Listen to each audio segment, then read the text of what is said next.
Wow, what an incredible crowd. This is very exciting.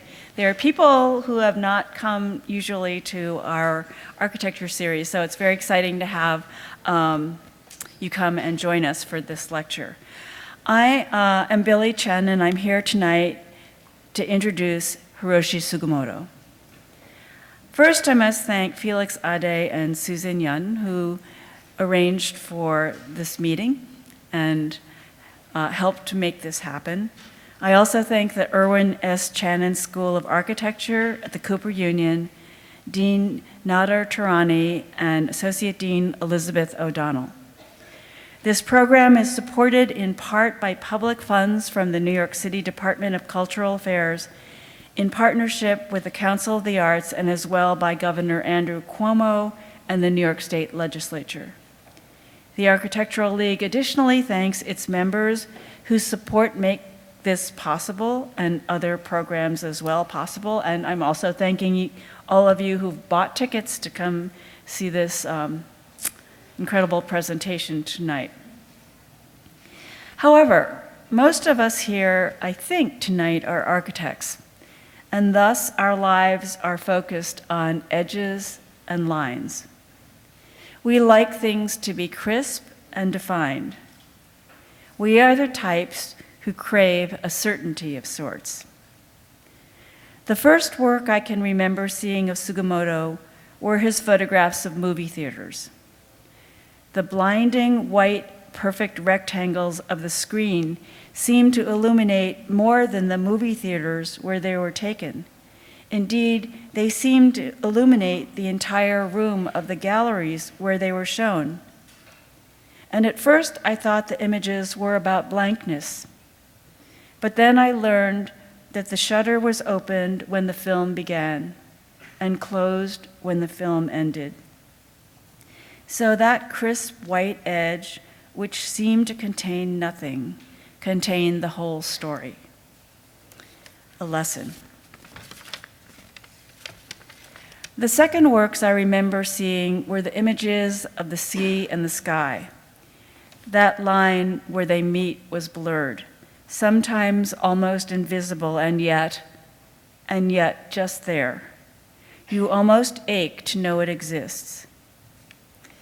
Todd is reading the last book that Stephen Hawking wrote, and it is important to note that the title is Brief Answers to Big Questions.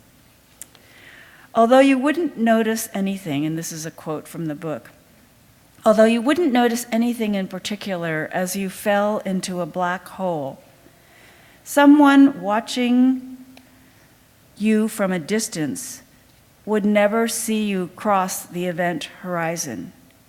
Instead, you would appear to slow down and hover just outside.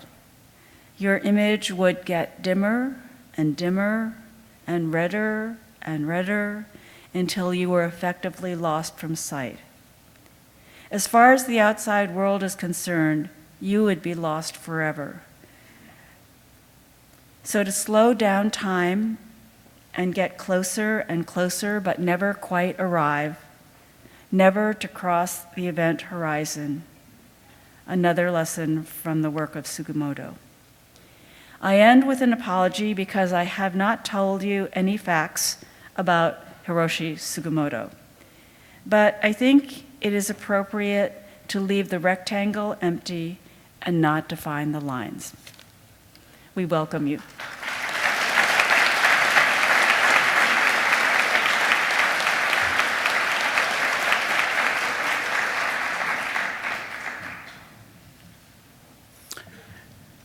Well, thank you for coming, and thank you for a beautiful introduction.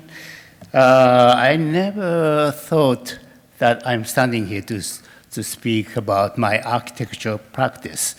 As you know, this is the first time to speak about my own architecture.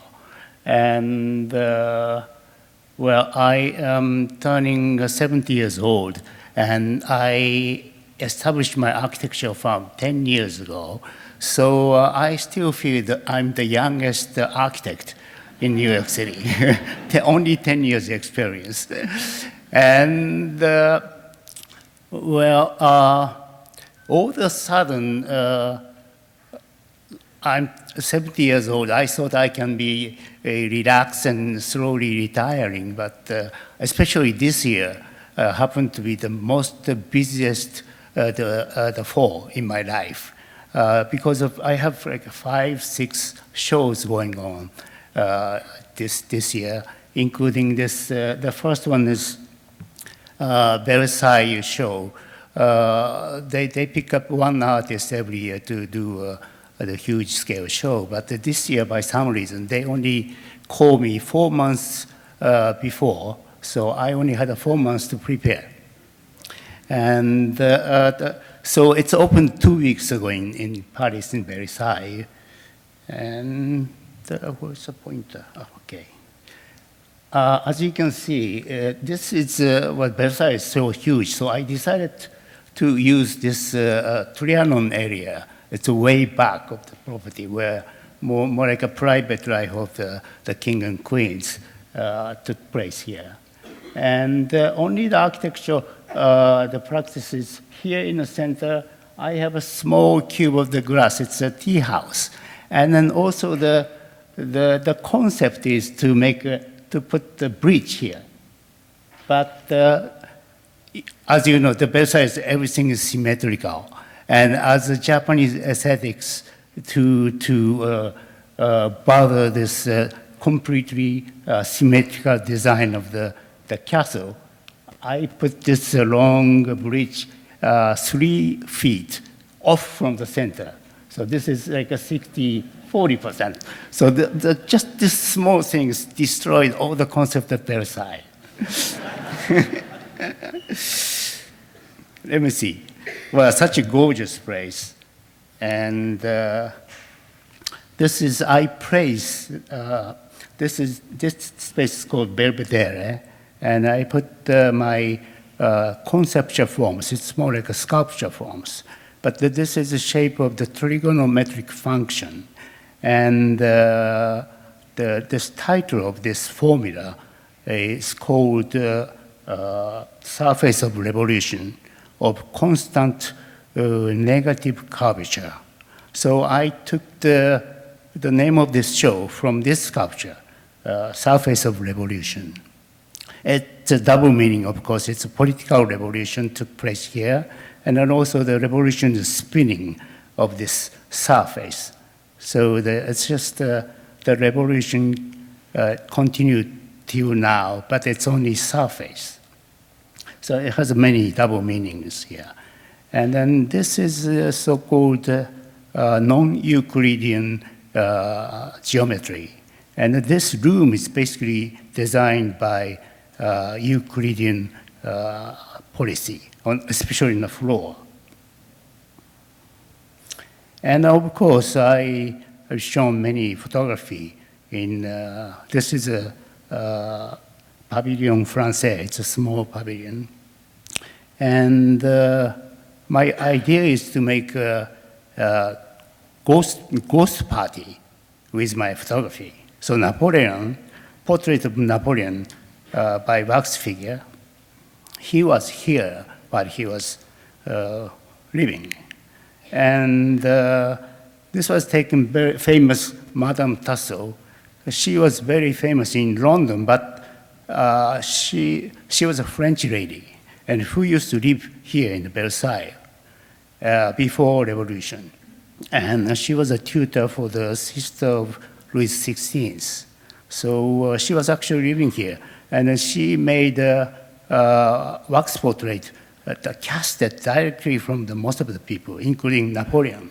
So this was many years before the photography invention, but she was able to cast directly from the person. So likeliness-wise, Napoleon was exactly look like this. And then Benjamin Franklin, he came here also, and had a meeting with Louis XVI. Louis XVI decided to help America for the independence from the British. So it's all the important political issue discussed here. And then he was also casted directly from his face. This is the most recent piece. I discovered Louis XIV's portrait. This is like a half, it's only 3 inches depth, and was framed, but also he was casted, not by Madame Tussauds, but from his face, 10 years before his death. And I made it with my photography to make it reliable, believable portrait.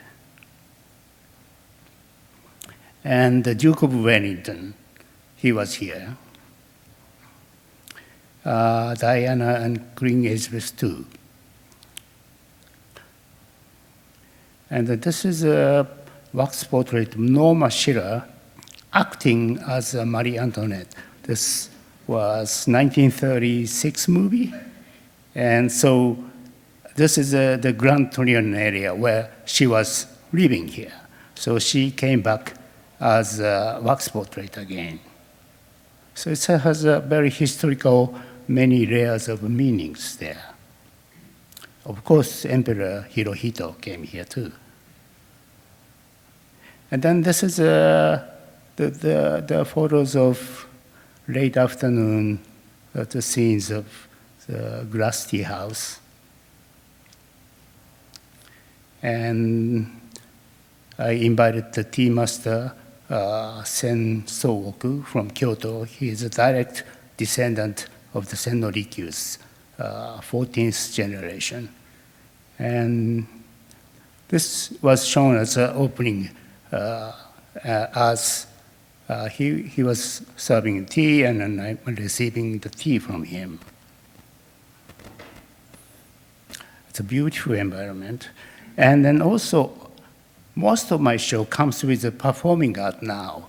So I set up the dance performance. The performer is Ito Kaori. She is a Japanese contemporary dancer, lives in Paris. She is amazing. She has amazing movement. I never seen such a movement. So I made a 3-minute short video for you to see.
So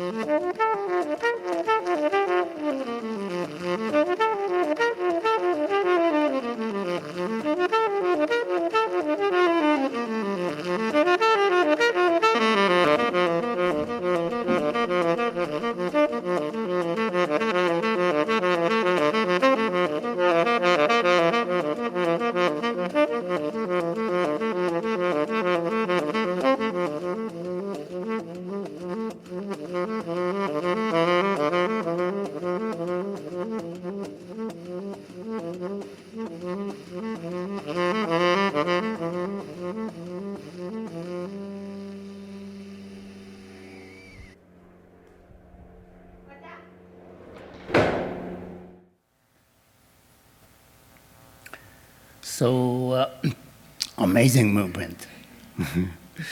She moves like a little bit like a robot. So half human, half machine like movement. I've never seen it before. And the glass tea house was already made prior to the Versailles presentation. I was invited to a Venice Architecture Biennale 4 years ago, and I was commissioned to make this glass tea house at the San Giorgio Maggiore Island. So this is the picture of the original setting. And so I decided to make a Japanese style at the garden, but mostly using the local stone of Venice. The pavement, the stone itself is old enough for me. I try to use the antique stones as much as possible.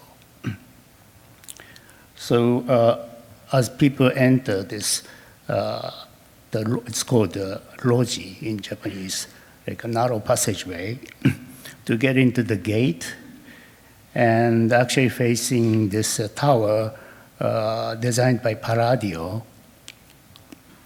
And then you see the pool, and at the end of the pool, the glass tea house is floating over there.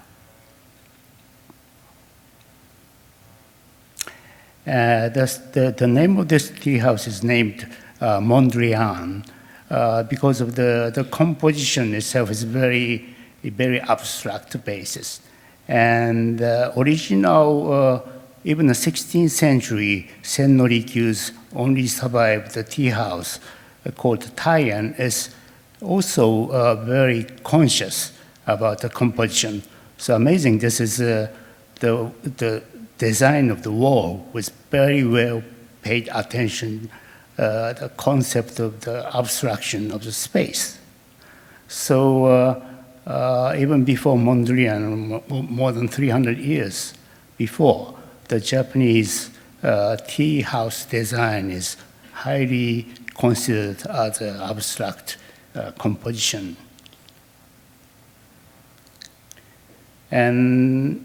But this is the original one, but as a contemporary tea houses, I took the same amount of space. It's only 2 tatami size, but I made it all transparent and only put the sliding door, one for tea master and one for the guest as a wooden sliding door.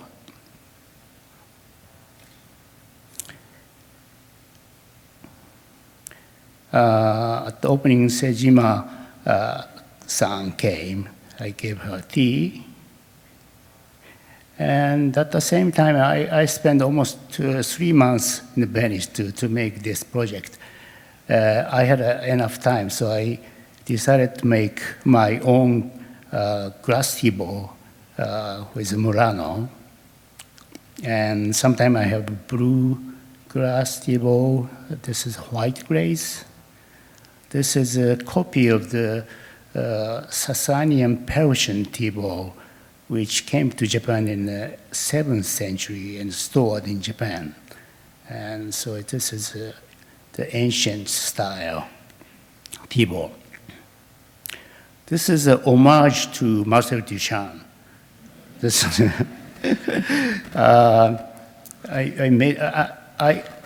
I think it's very well done. And I made a poem out of this bowl, like a haiku poem, which is like this: a cup of tea makes a cup of pee. So probably the name of this tea ball is TPP, trade issue, which the title came out today. TPP, trade issue. Perfect. Well, let's talk about why I became an architect now. So it's all started from this renovation project of Go Shrine in Naoshima. That was the year 2000, I commissioned, and 2002, the commission was completed. And as you know, this Naoshima in Shikoku Island, Mr. Fukutake, the owner of this foundation, he commissioned me to renovate this probably 18th century origin, but the origin was even the 15th century. But the structure was all ruined and then kind of abandoned. Only the stone base was left. So he commissioned me as an artist to renovate this. So I made this optical quality glass steps, bridging the Shinto shrine to underground chamber. That was my concept. The beautiful piece of glasses, and the stone was carved each step to fit the shape of the glass. And this is the underground chamber entrance. People can go inside, but it's only 60 centimeters wide. It's only 2 feet. So the fat American people cannot go through here. And so once you get into this inside chamber, only the light can travel from the upper part to the underground part. And then the construction-wise, this is all human digging by shovel. It was difficult to bring any kind of machine into this area, so it was really ancient style, the digging this ground to make this chamber. And then as you return to the outside, you will see the sea line, like signature style Sugimoto seascapes you can see. And as you can see, this dark area was only left part, so I added the roof and also the worshipping chamber. And the huge stone on the left it's weighted 24 tons. I brought it from nearby stone quarry. Because in the ancient time, the people worshipped the spiritual spot and spiritual quality stones. And then also, for the opening night, I invited the no actors to make the no play to bring the ancient spirit back to the shrine. And then from here, it's a different issue.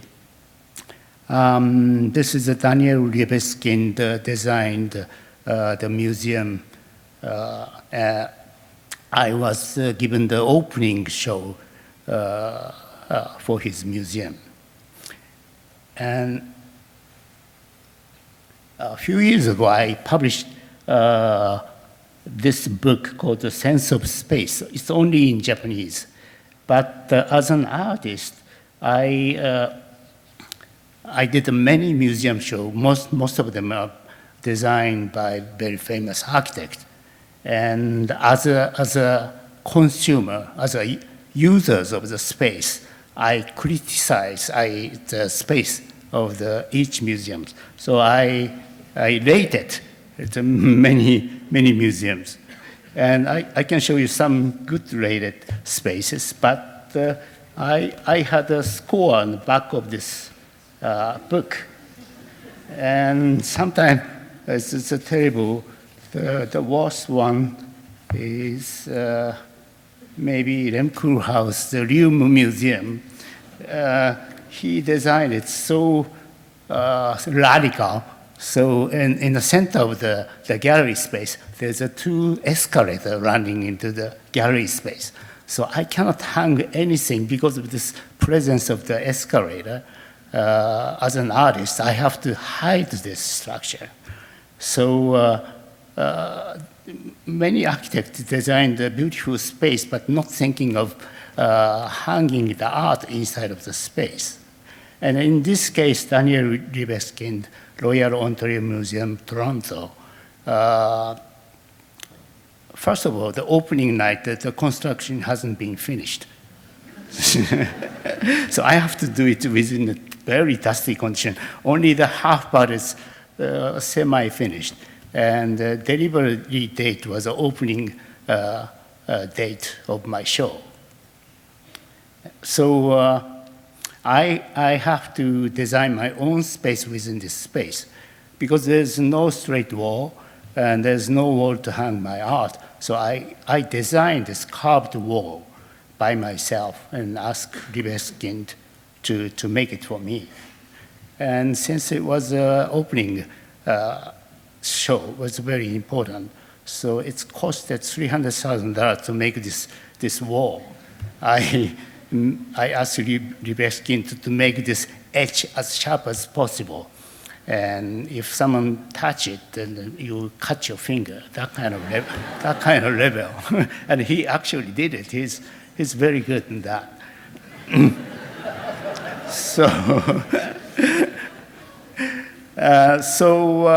Well, the space design is more like inside of the pyramid, and it's very interesting as an architecture. But as a show, every show, the artist has to make their own wall. So it's quite there's no cost conscious at the building.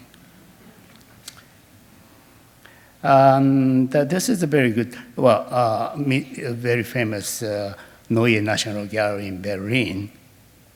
And I was able to do a show. But the upper space, the ceiling is too high. So, and there's no wall again. So I decided to leave it empty so that the people can see the space itself as a conceptual art. And I hung my show one level below. And it's a beautiful light and facing the beautiful sculpture garden. But the problem was, since this museum was open, of course, museum is very conscious about the light level, especially natural light. So since it's open, this window has been covered by very heavy curtain or sometimes board. So I'm probably the first person to use this space with all the curtain open to let the natural light in. Because the photography is very sensitive to the light, of course. But since it's mine, I don't care. So this is, nobody ever seen this space together with beautiful garden and inner gallery space. And this is Isozaki's Hara Museum Arc. It's outside of Japan. And this was it's an old wooden structure. And I like this space very much. And I think this is the best architecture among all the Isozaki architecture. Because it's old wooden structure, this is the very limited budget, lowest budgeted the building that he ever made. So I came up with policy, the less the budget, he can make a better architecture. Because if you have money, you can think of something weird. But if you don't have money, it can be simple and straight. This is Daniel Libeskin, the Kunsthaus Bregenz. So far, this is best rated space for me because the light itself is so beautiful and it's very simple enough. And I'm hanging this portrait of the Kunsthaus Bregenz. So people comes into the lobby, the people see the portrait of the building itself. And then on the top floor, with this natural light is filtered through this ceiling. And then behind the ceiling, there's almost like 6-7 feet space to make the light softened. So I think it's a beautiful idea. It's sacrifice so much space to make the light quality beautiful. So I made the North stage again here, and then I brought my No theater here to celebrate the opening. This is the Sana, Sejima, and Nishizawa team, Kanazawa 21st Century Museum. Again, this is very well considered and paid attention to the artist, how the art look nice and beautiful. Again, this is a tall, like a circular cylinder-like space with my seascapes with 12th century the Buddhas in the center.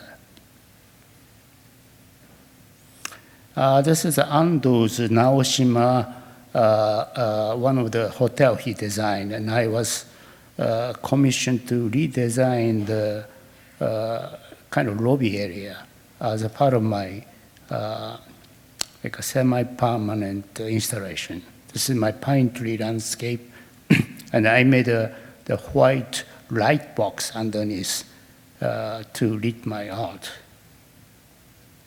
And then as you can see, the left side, there's a street.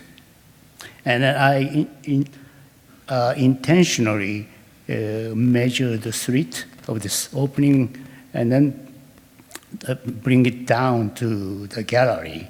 So actually the volume of this light box and the window cut is exactly same space. So that I pay respect to the Ando's architecture and then still being my art at the same time. So Ando really loved it. This is Renzo Piano's Tokyo Ginza Hermes building. And the top floor is open to the artist. And this is again, it's a filtered light comes in and the beautiful space. The reflection is always a problem, but I was able to enjoy this space very much. And then from here, this is one of my most recent project in New York City. The tower, residential tower in Park Avenue. And this is the lobby as you enter the space off from the elevator. This is about 7,000 square feet private residency. And then the client has asked me to make it totally Japanese. Take your shoes off to get in, but it's 7,000 square feet. And then also, it's all furnished. All the art is Sugimoto. That's the condition, kind of. So this is the video projection, the piece of mine of 1,000 Buddhas. You can see it's a famous 1,000 Buddha in Kyoto. I videotaped it, I photographed it, and then also videotaped it to make it able to see 1,000 times repeating the 1,000 Buddha's image within 5 minutes, which means you will encounter 1 million Buddha within 5 minutes. So even before you enter the room, you are forced to be enlightened.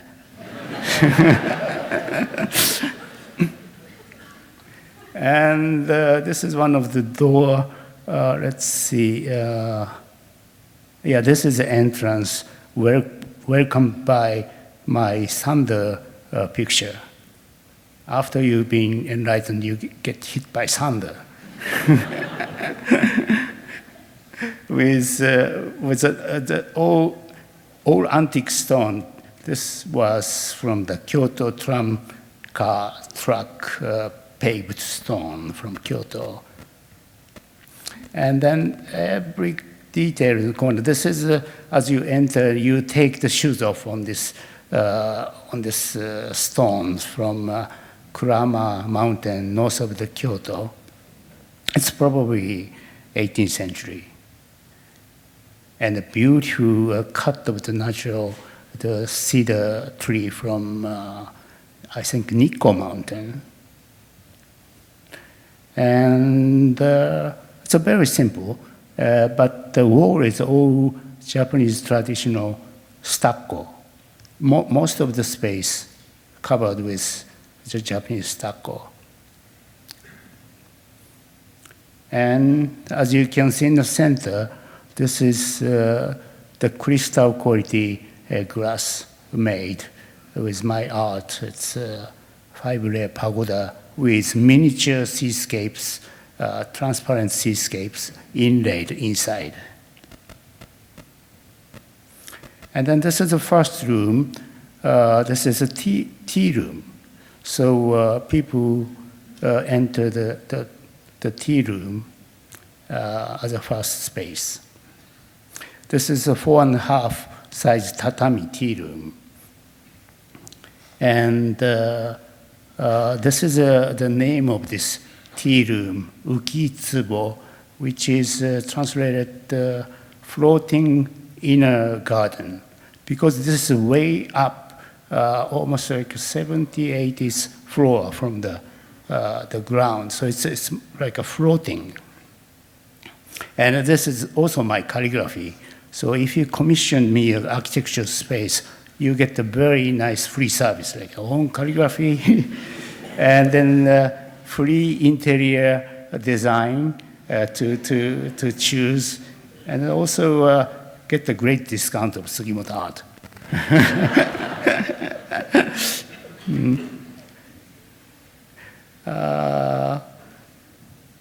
So many interesting stones with interesting combination of wood. Actually, the wood here is taken from Yakushima Island, which is a national heritage now, and nobody can cut the tree anymore. But sometimes I can find like the piece is cut 100 years ago. And so this is the part of the alcove of Chashitsu, tea house. The calligraphy is also mine. It's a part of the gift. And it says, Toki no umi o wataru means passing through the sea of time. That's a very nice poetic line. And then this is also my photography of Kegon waterfall in Nikko, very famous sightseeing spot. And this was a 1977 very first photograph, which I purchased 8x10 large format camera. I made it in a scroll size. And the detail is very well paid attention. Like this called Tokobashira, this pole is from the ancient capital Nara. It's probably removed from the old temple, 8th century, the tree removed from the ancient temple. This is the serving small quarter. And all the sliding doors, sometimes this is like a shoji screen or a fusuma screen, like traditional Japanese style. But the paper itself is a rice paper with stenciled from maybe 1920s style stencil. And then, as you can see, this white is not a painted white, it's all stucco white. And this is a huge, almost like a 7.5 feet wide square window everywhere. And I specially designed this sliding door by a motor powered, goes up and down. So when it's all down, you only see the sky. When it's all up, you see the Manhattan scape. So I'd rather see the skies only rather than Manhattan. It's easy to get tired of. And when you get tired of it, you can make it sky. So it's enjoyable James style kind of concept, but I don't charge that much money. Mm-hmm. This is part of the living room with many fixture, furniture designed by myself. This lighting fixture was made, it's also the mathematical forms, but was made by Kyoto craftsman who makes wooden bucket. So I can put the water on the top and then put the small fish in there and put the lights on, then you will see the fish moving, projected images on the ceiling. I did it for the museum, one of the museum show. The fish survived for 5 days only.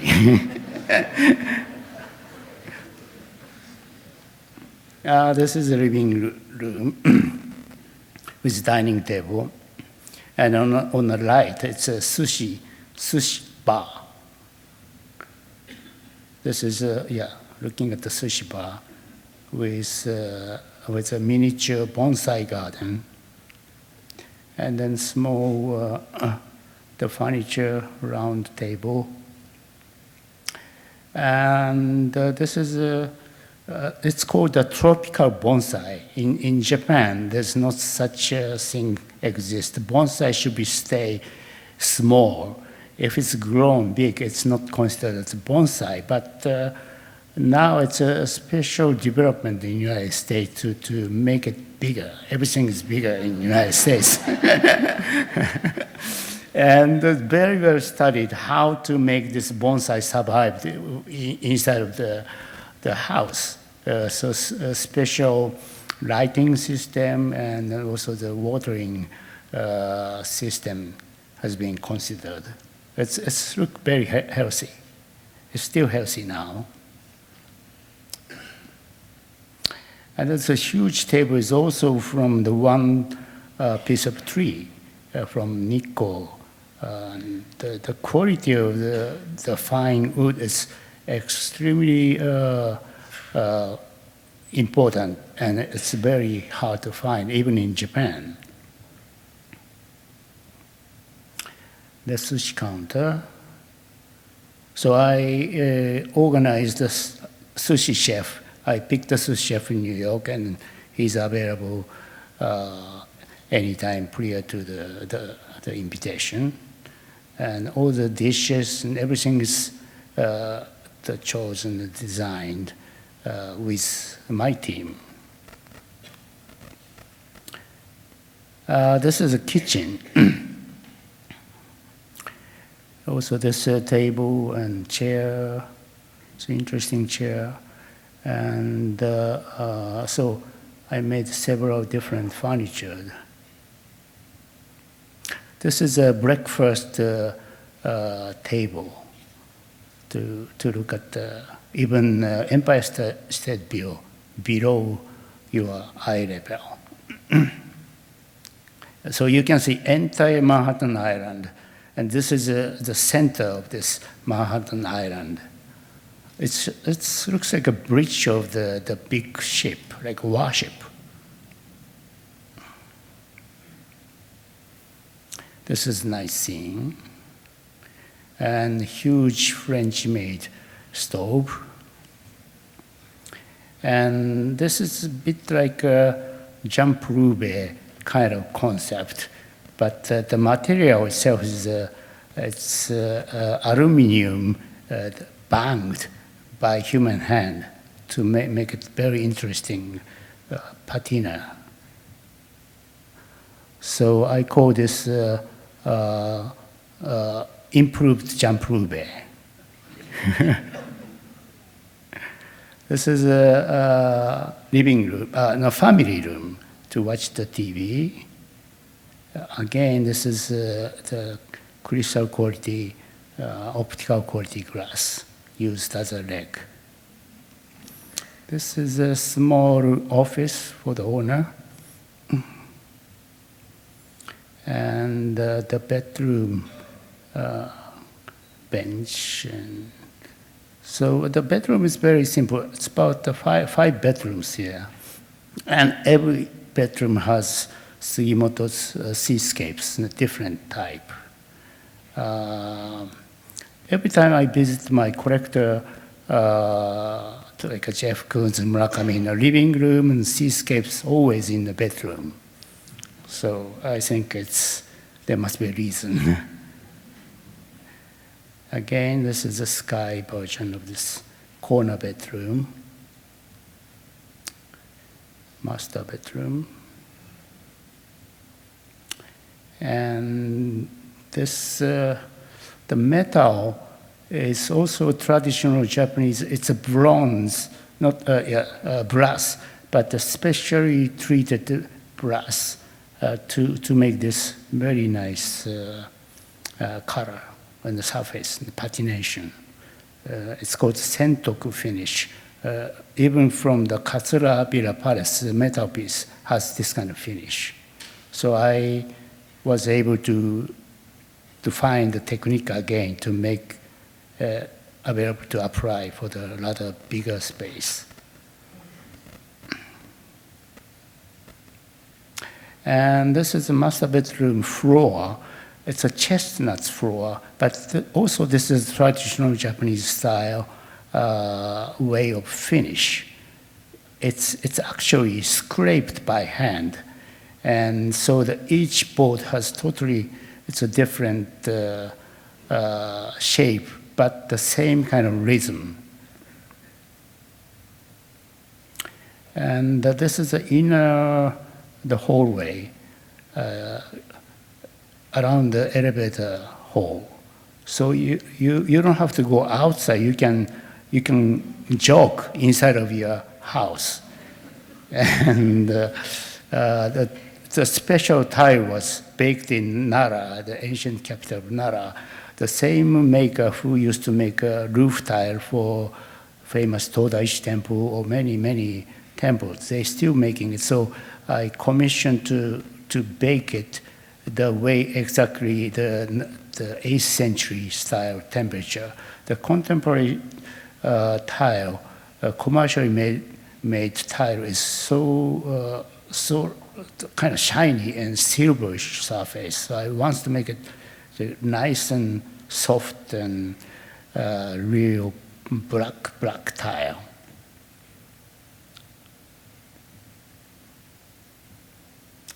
One of the bathroom overlooking the Central Park.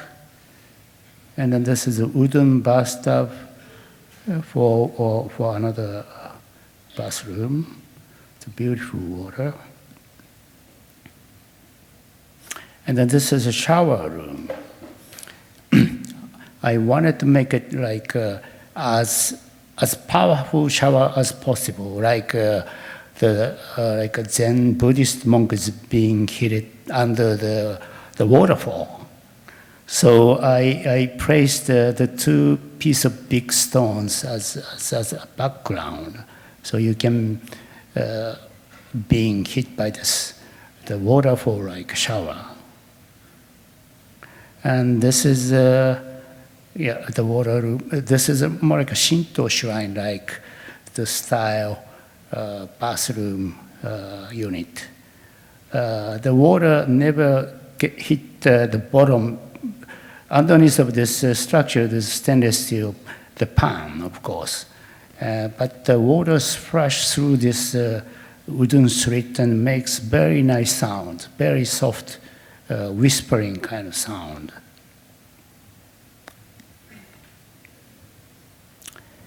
And from here, I will show you my foundation, the buildings. And I have also 3 minutes presentation of the video.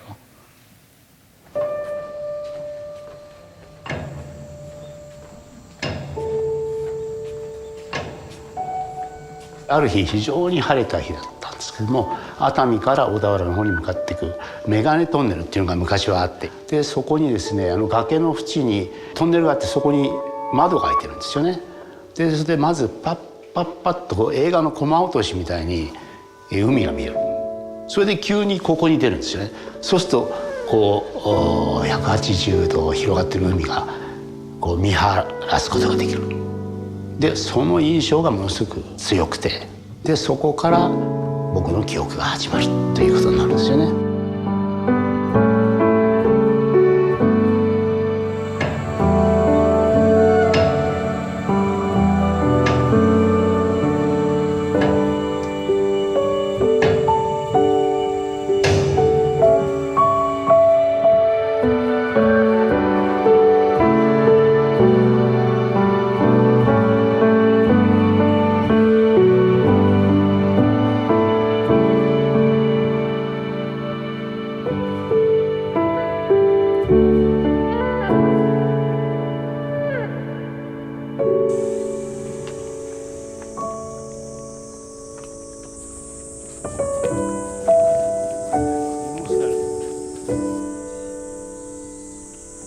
そのうち車じゃなくても今この森の中をこう歩ける遊歩道を作ってて、あそこからここまで歩いてこられるように今作ってるんですよ。まだ自分の土地で行ったことがないところがいっぱいある行ってみたらすごいところあったな。これ竹林も初めて入ってみてすごいなってんで手をつけ始めてるんですね。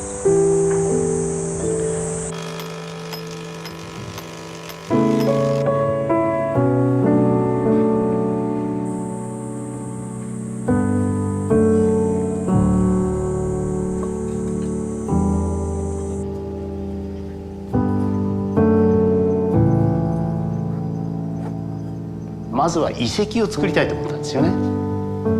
滅びた後の美しさっていうのを想定しながら作るってのは、これは普通の建築とちょっと違うと思うんですよね。人類がその意識が芽生えて文明っていうのを作り始めた頃に、人間というのはどうやって建築を作り始めたかということに思いを馳せて、それをもう一回追体験してみたいなということは基本の木にあるわけですよね。一番最初のコンセプトというのはこの地下の70メーターの水道が、冬至の日に向かってその太陽が昇るところに向かって伸びている。これがもう最初の構想で、それに対して付随してじゃあ夏至の日、それから春分秋分の日はどうなのか、そういうその宇宙の運行上の軸線を人間がその自意識が芽生えて自分は何なんだろうと思った時に、やはりその一番最初にしたことっていうのは自分の場所を知るということですね。それでやったことというのが太陽の運行の規則性っていうのを認識するということが一番最初の人間の意識の始まりの行為だと思うんですね。そういうものをもう一回再現してみようと。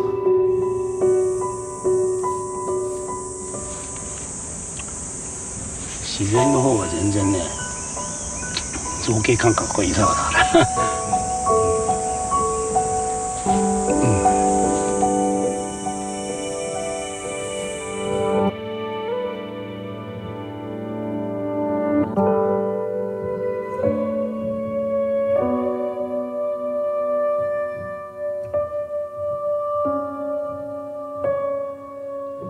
からなんかこう人生の総まとめみたいなもんですかね。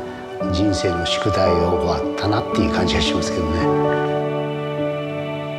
これはまあ誰が作ったっていうその記名性もまあ忘れ去られてもいいような、誰が作るともなくあるっていうそういう佇まいの方が想像上では美しいな、ロマンティシズムっていうんですかね、ある意味では。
So this Odawara Foundation, Enoura Observatory, that's the name of this place, which opened about a year ago. And then now this is getting into the second year. I opened even another space, twice as big as the original first year's space. It's opened only a few weeks ago.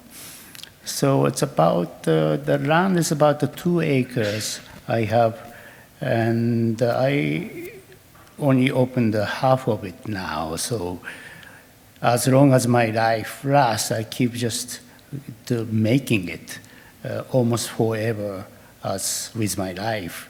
So, well, this is my, I am the client. So I commissioned myself to design this space. So I don't charge myself. So this is a rather the inexpensive project for me. So that I can try as ambitious design as possible, and sometimes it's as dangerous as possible. And one of the reasons why I opened my architectural firm is I can, after the Shinto Shrine, Go Shrine project, a few people start asking me to design the space. Sometimes it's a gallery space, or sometimes small museum space, private museum space. But after like 5-6 years later, I was given a rather big project in Japan to completely renovate the photography museum, private photography museum. And the general contractor was already decided. That was a Kajima construction company, one of the big construction company. And then they said, I cannot make a contract with you because you are just an artist, and I don't have a proper license to practice. So I was actually forced to open my architecture firm. I hired the partner architect who has a proper license. So that's how I started. But at that time already, I have this Enoura Foundation project started. So I wanted to test so many interesting ideas and skills, which nobody ever applied it. So I decided to use the other people's project and spend other people's money to test my idea. So it's a kind of ill-fated kind of idea, but I think I learned a lot from the project I was given, and the client, most of the clients, are very pleased that I did it for the people. And as I can explain, this is a beautiful seaside, only an hour from Tokyo. And this is the most, between Tokyo and Kyoto and Osaka, the land is so steep, and behind the sea, there's a Hakone Mountain, and behind the Hakone Mountain, there's a Mount Fuji. So this is the least developable land between Tokyo and Kyoto, and the nature reserved so well here. And a mostly orange field. But the orange field, most of the land is kind of abandoned agriculture land. The young people don't want to work here to raise the orange, but it's within 1 hour you can go to Tokyo. A better paid job available. And this is one of the winter solstice morning. And so actually, as I said in the video, this is the first memory of mine. When I was a child, with my parents, I used to pass by this the spot, and was so impressive that I saw seascapes that a traceable memory of mine. And so by some reason, I was guided to come back to this original, the land of my memory, and I feel like I'm given to purchase this land for my art. So that's why this is the first seascapes, 1980s, Caribbean Sea, Jamaica. And this is Bowden Sea. It's a freshwater lake. And this is, it's very up north near Canadian border of Great Lake. And this is Sea of Japan, Oki.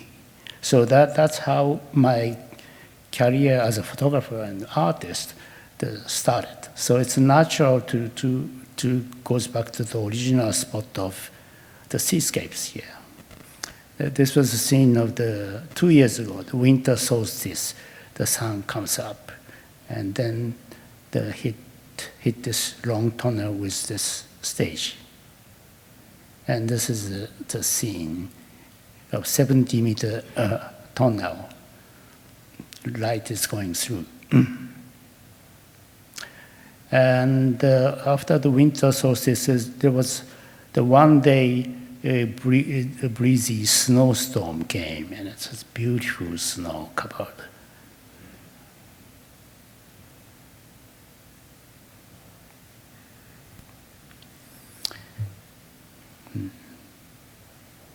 And then this is, so I show you every season. This is a spring equinox.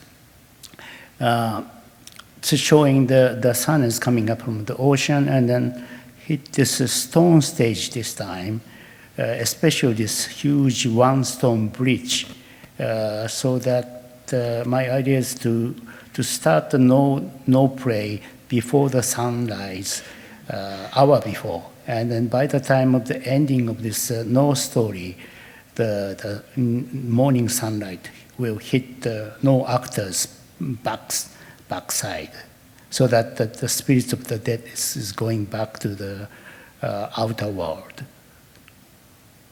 And this is spring with beautiful cherry blossoms here and there. This is beautiful. There's two different kinds of cherry blossom, probably almost 100 years old.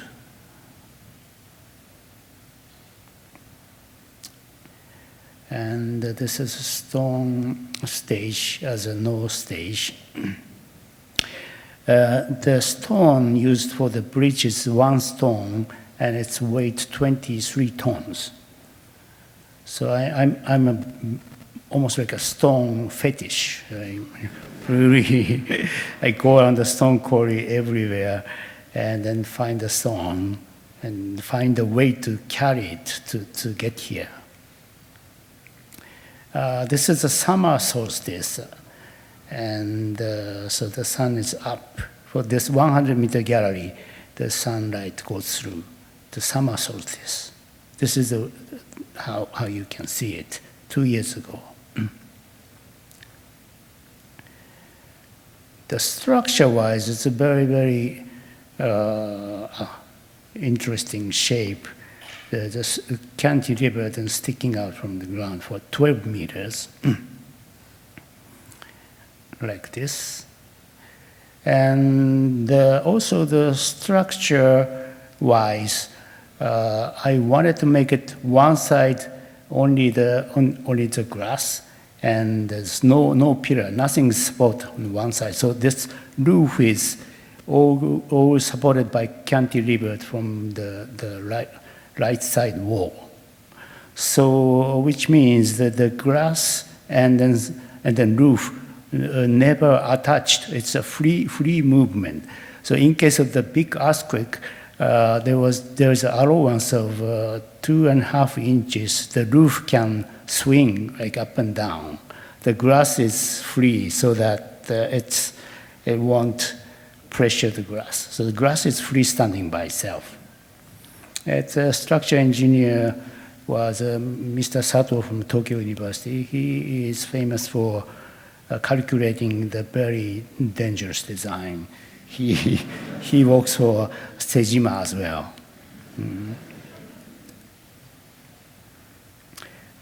Again, this is the summer solstice. You have the beautiful light.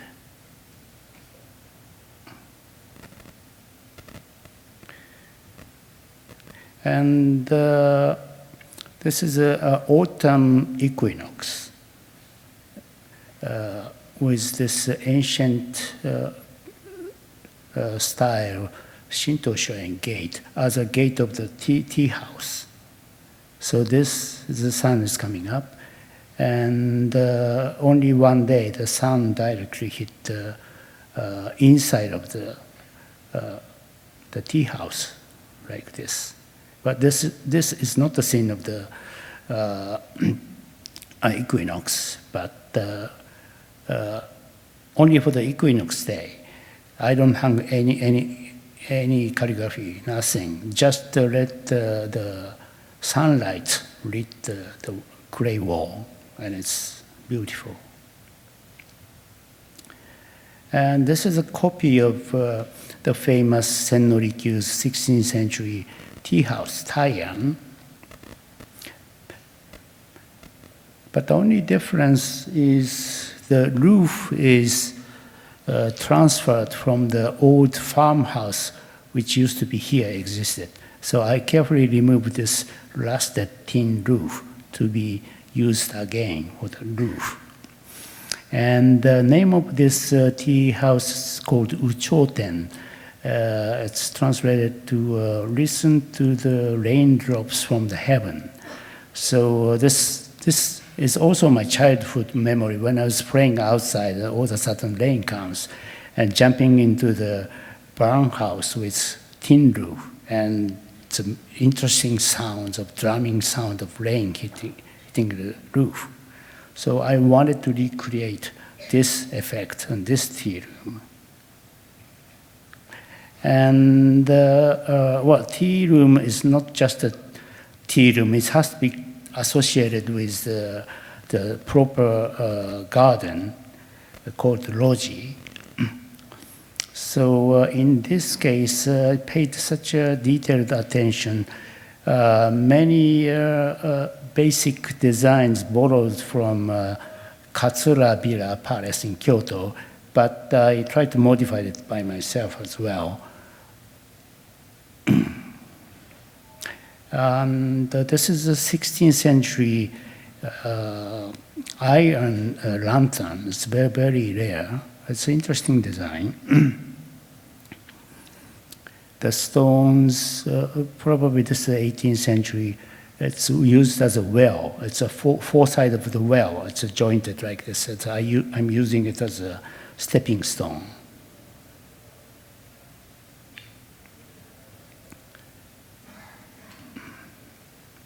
And this is the probably 18th century old bridge stone. This is the 13th century iron pagoda. 13 layered pagoda from also Kamakura period, 13th century. So the basic design, the concept is more like a huge Zen temple, but the only missing thing is a monk. This is the very famous temple in Kamakura called Meigetsu Inn. And this 15th century gate was removed from the temple when the 1920s a very big earthquake hit the Tokyo area. And this gate was half broken. And then it's removed to the Nezu family in Tokyo, in Aoyama. And then now, a few years ago, the Nezu Museum is completely redesigned by Kengo Kuma. And they decided to not use it because it's an emergency vehicle cannot go through. And so I decided to get it for free. I don't know why they don't like it. To me, this is such a treasure. So thank you for the connoisseurship.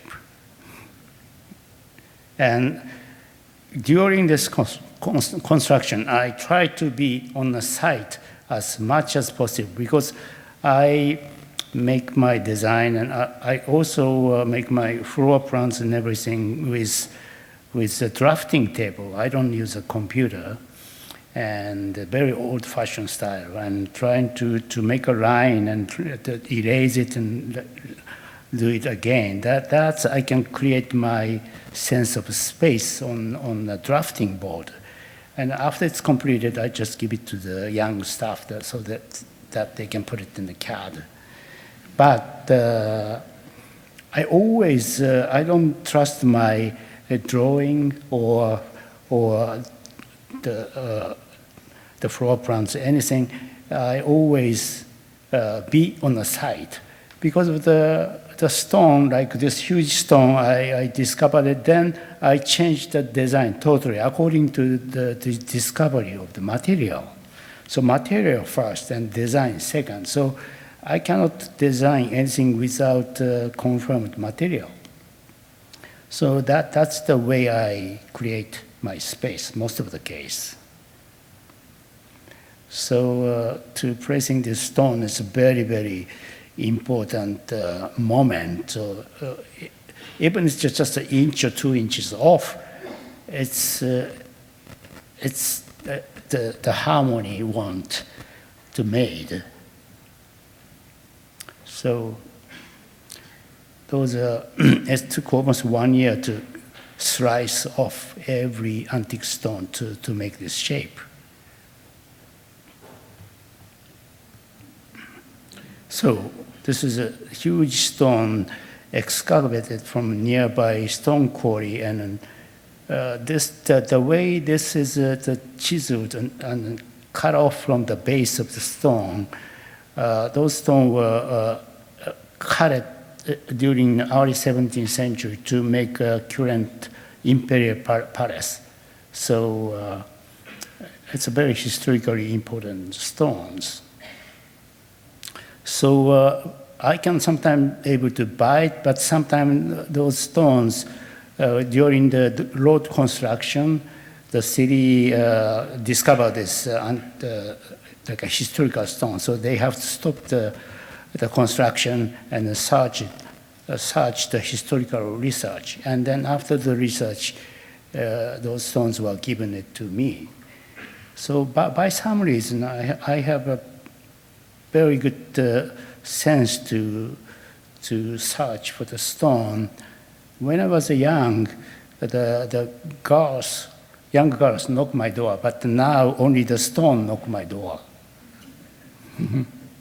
This is a light well in the middle of the corridor, the 70-meter tunnel. In a rainy day, people can sit here and watch the raindrops comes down. Every single raindrops, you can be able to see it. It's nice and quiet.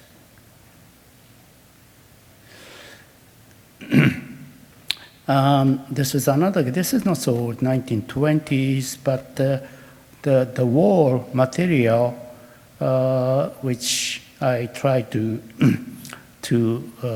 reuse the ancient way of making many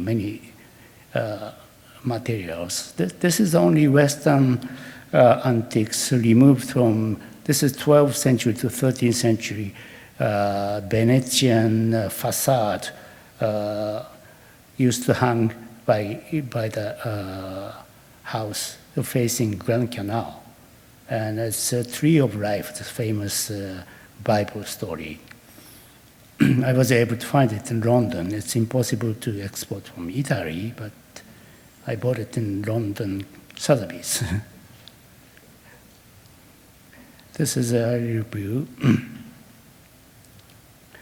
So this is also like famous Kyoto's Kiyomizu Temple. The way it's structured is totally pre-modern, almost 16th century style. It takes a time and cost a lot, but someone has to keep this tradition, and I'm trying to use and keep the tradition in this way. So this is the view from the top. The pillar has to be fitted to the base stone. It's amazing skill to make it happen like this.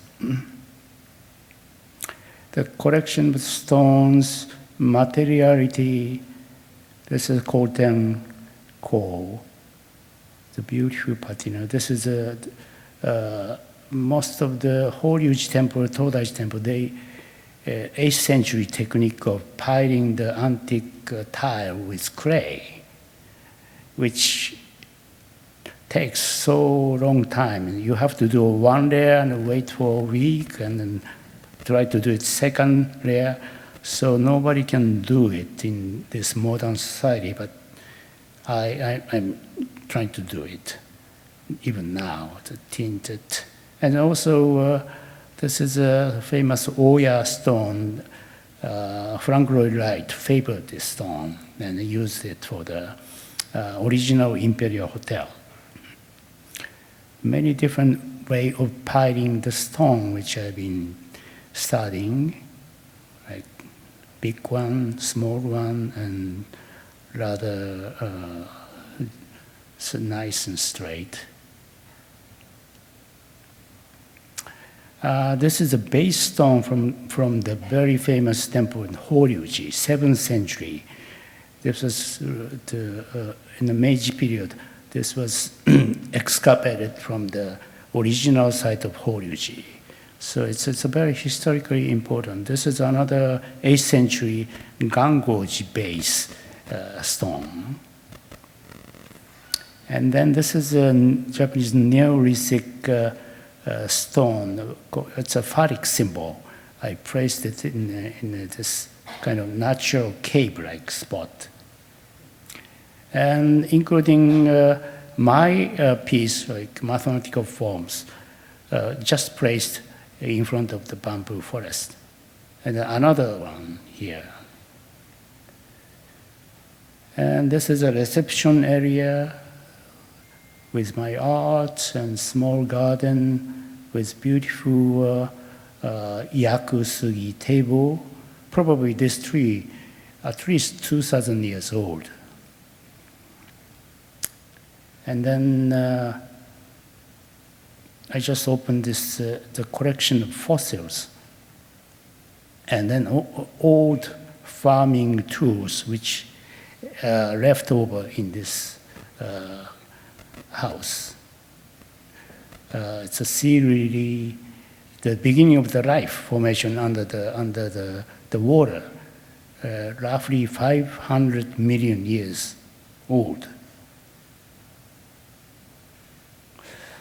Well, I think time is up, so I have more and more, but yeah, this is the last image.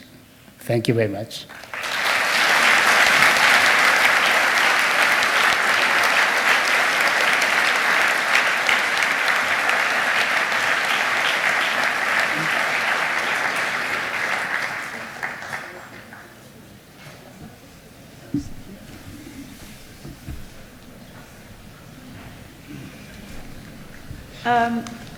So I'm going to start off with one question, and then if other people would like to ask questions, maybe we'll just have 3 questions.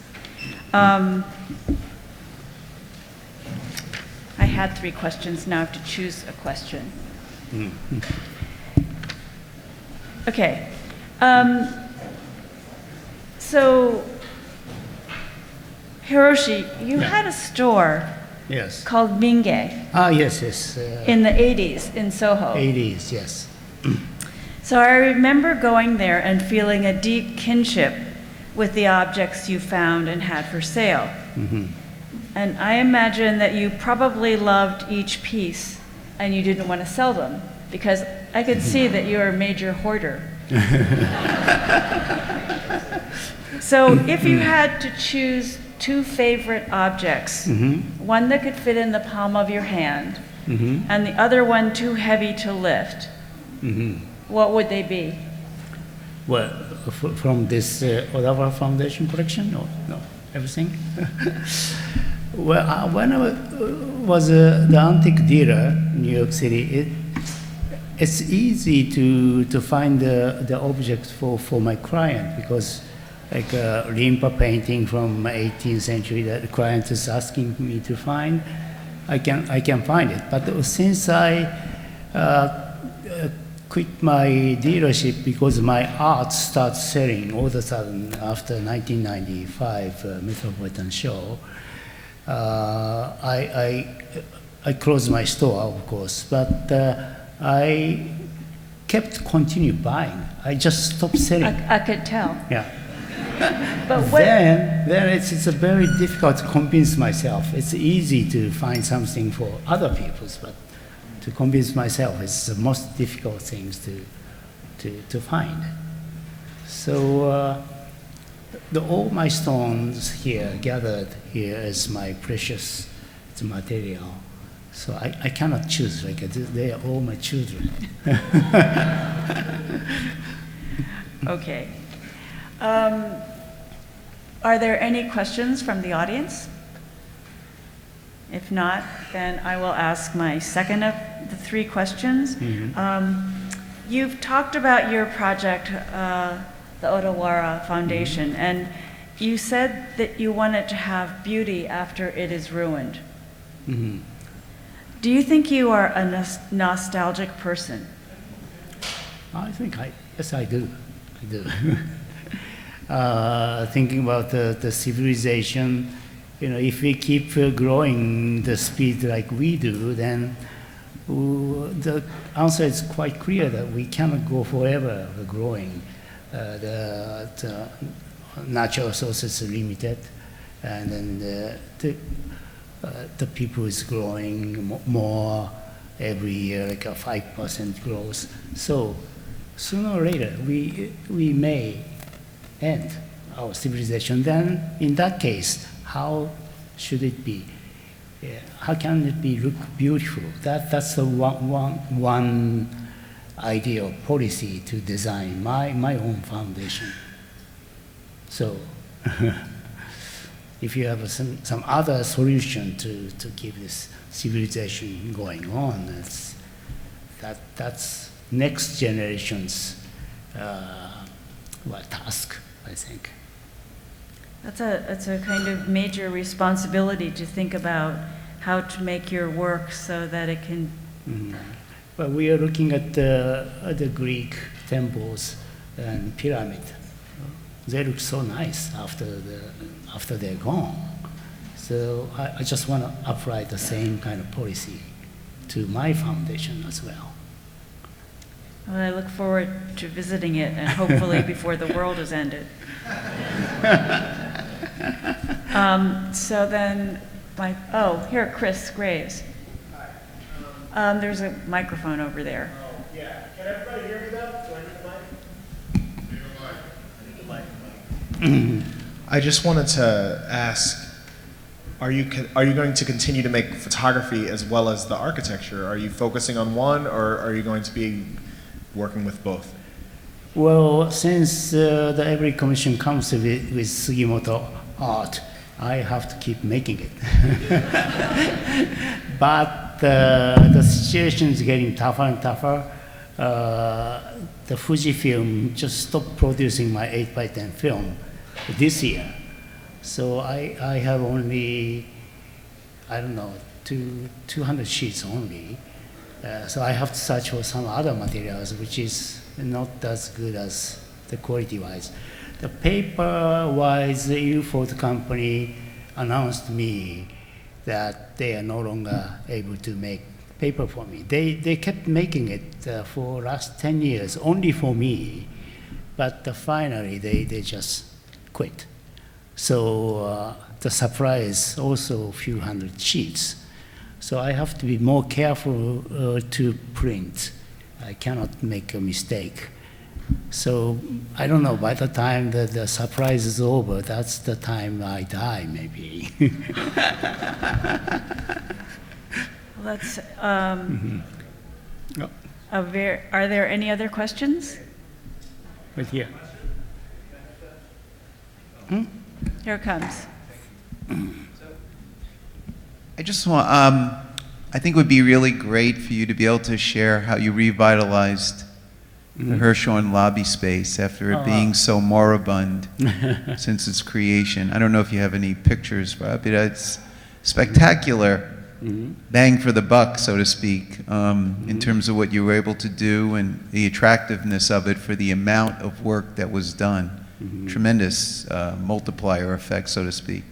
You have any of the pictures of Hirshhorn lobby? You know. Well, today, well, that's one of the most recent, but I only have a limited time, so I didn't have image today. But it was very, very interesting, satisfactory project. Well, what was the major idea behind taking that concrete, circular space and trying to make it more It's always encounter of some kind of interesting object. In that case, the huge roots of the tree. And so I just decided to use that material as the base of the table. So that the design concept starts from the material object, in my case. So I don't open the catalog to choose from. I always have my own specific, unique object that always guide me which way to go to design the space. So Hirshhorn is a very, very clear sample. Well, I think it's quite amazing that your photography always seems to pursue the elusive. But your architecture is very much about denying the elusive. So I feel like it's two sides of a sort of desire inside you. Well, I never think about that, but it's well, it's the same kind of sensitivity. It's from one person, so I always, even the taking a photography is to consider to pay attention to the space. Actually, the practice of taking a picture for me, it's the same as the architectural job, because I have my huge wooden box camera. The first things I have to do, put my camera on the tripod. The most important thing is to make a level. The top, the camera is level, and then the horizontal level and the vertical level. Otherwise, you lose the quality of the lines. So, and then compose the composition. So it's like making a small house perfectly, and then you get the vision. So to me, it's a very, very familiar practice of making a space with camera or without camera. That's lovely. Huh? So, But I make more profit from photography. I could have told you that. So unless there are any other questions, okay. I'll ask a very simple question. Photography and architecture, which one do you think is more difficult? And which one is more interesting for you? Wait, that was two questions. No, you can ask both of them, but just, Photography and architecture, which one is more difficult, you think? Of course, architecture is more difficult, and then because in photography, as an art, any art, I don't have to ask any people. But the architecture, I have to talk to so many people. And sometimes the budget issue, the art, I don't pay attention to the budget. I just make whatever I want to make. The architecture, especially the government project with the bureaucracy people, it's such a waste of time.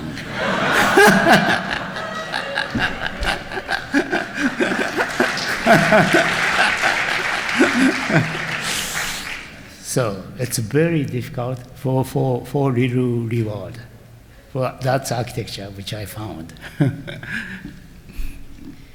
that might be the last word, especially for the architects.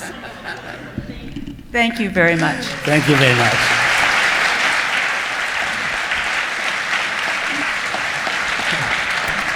Last question.